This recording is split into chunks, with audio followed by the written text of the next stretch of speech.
Salut, c'est Trado, je suis content de vous retrouver pour la mise à jour de l'analyse technique de l'or, de l'argent, du palladium et du platine.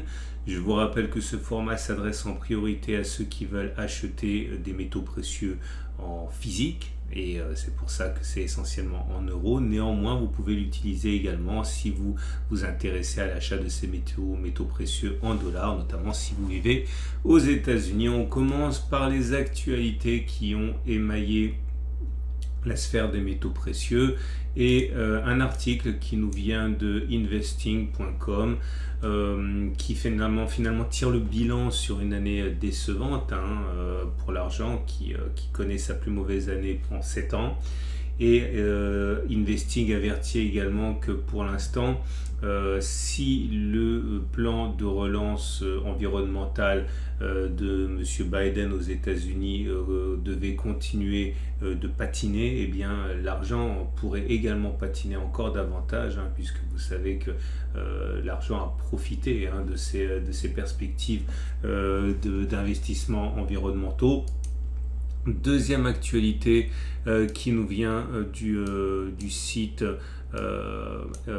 Forex Empire et qui explique pourquoi l'or a finalement connu un pic de bonne humeur malgré le fait que malgré le fait que monsieur Powell, donc le taulier de la Fed, a annoncé un durcissement de la politique monétaire supposé renforcer le dollar, donc dans ses effets, tout simplement parce que les investisseurs s'attendaient au fait qu'il y ait un tapering, c'est-à-dire un resserrement de la politique monétaire, mais le fait que la hausse des taux soit aussi vague dans sa mise en application, puisque M. Powell parle de 3 hausses des taux en 2022 sans véritablement donner des détails, a un petit peu laissé sur leur soif les investisseurs qui se demandent si la marge de manœuvre n'est pas trop importante là, ce qui donc remet en cause le durcissement de la politique monétaire et donc les effets négatifs sur l'or.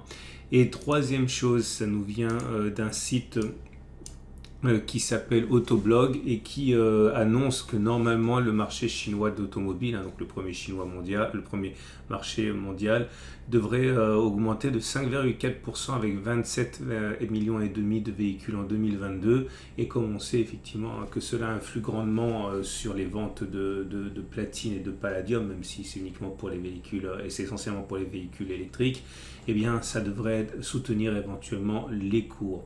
Dernière chose, j'aimerais vous montrer un article très très bien écrit que vous pourrez retrouver également sur le site de l'or et l'argent, mon partenaire. C'est un article très intéressant écrit par Nicolas Perrin qui explique pourquoi il est dangereux et sans doute inefficace de vouloir saisir l'or et l'argent et les prix en général au plus bas. Ça ne fonctionne pas comme ça, les meilleurs gérants n'y parviennent pas. Comment pourrions-nous le faire nous-mêmes? Ce qui atteste en creux l'intérêt d'acheter régulièrement sur des supports sans savoir si on ira plus bas ou plus haut, mais simplement méthodiquement. Je vous laisse découvrir ça. Tous les articles sont accessibles depuis mon site. Vous pouvez vous y rendre pour trouver les liens vers les articles que j'ai mentionnés. On commence donc avec l'or libellé en euros. Les choses se produisent de manière assez classique. Je vous ai expliqué que on avait une résistance ici, cette résistance a bloqué le cours, on a cassé cette résistance, la zone a donc changé de polarité en devenant support, c'est pour ça que l'on rebondit dessus.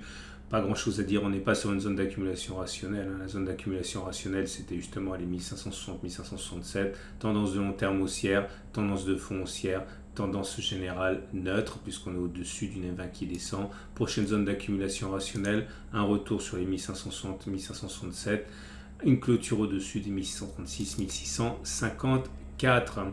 On regarde l'or, mais libellé en dollars.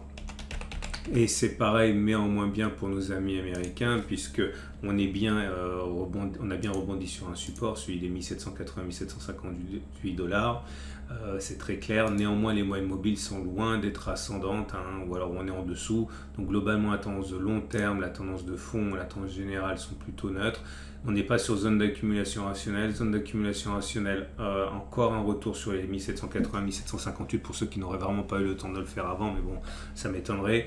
Ou alors une cassure de la résistance des 1877 dollars. Pour l'argent libellé en euros, Là aussi, hein, le rebond, on l'a dit, est en cours, hein, toujours de manière classique sur un support. C'était une résistance, ça a été cassé, ça a changé de polarité. Voilà, donc on est sur une zone de support. Donc tout retour, bien régulièrement, encore hier et avant-hier, un tout retour sur les 19,4, 19,7 peut donner matière à acheter des pièces en argent si vous êtes intéressé. Par contre, pas de miracle, la tendance de long terme est baissière. Et la tendance de fond est neutre, de même que la tendance générale, puisqu'on est en dessous de la M50 qui monte et au-dessus de la M20 qui descend.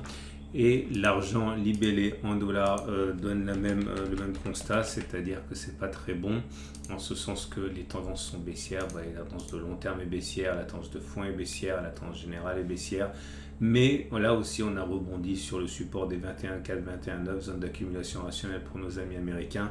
Attention à ne pas investir sur la zone actuelle, hein, puisqu'on est sur une résistance, une zone qui a capé les cours maintenant régulièrement depuis le 6 décembre.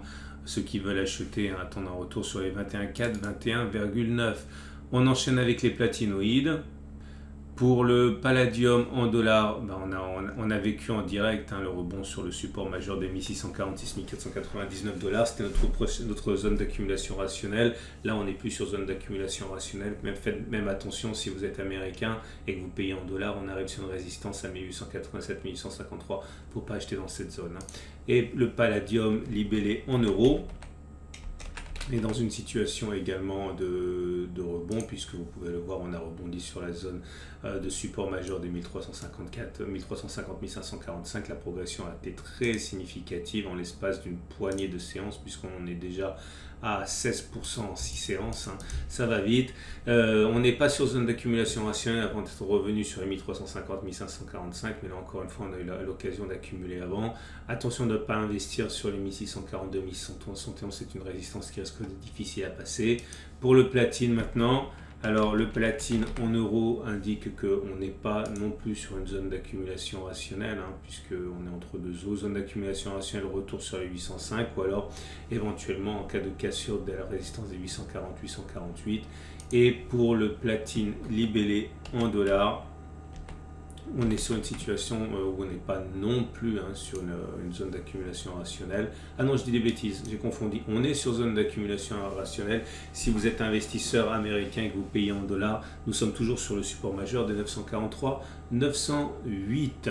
Voilà ce qu'on pouvait dire pour ces métaux précieux. Je vous rappelle que mon partenaire est aucoffre.com. Si vous voulez acheter du platine ou du palladium ou de l'or ou de l'argent, ça vous coûtera moins cher pour acheter de l'or en passant par mon site. Donc vous allez sur mon site, il y a un lien en dessous de la vidéo. Vous découvrirez notamment les articles dont je vous ai parlé si vous voulez en savoir davantage. Si vous cliquez sur la bannière, vous pouvez acheter la paire à valeur avec une prime réduite, mais également du platine, du palladium, si vous êtes intéressé par ces actifs. Voilà, vous avez également les différentes utilisations si vous voulez en savoir davantage. Voilà, je vous souhaite une excellente journée et je vous dis à samedi pour la mise à jour.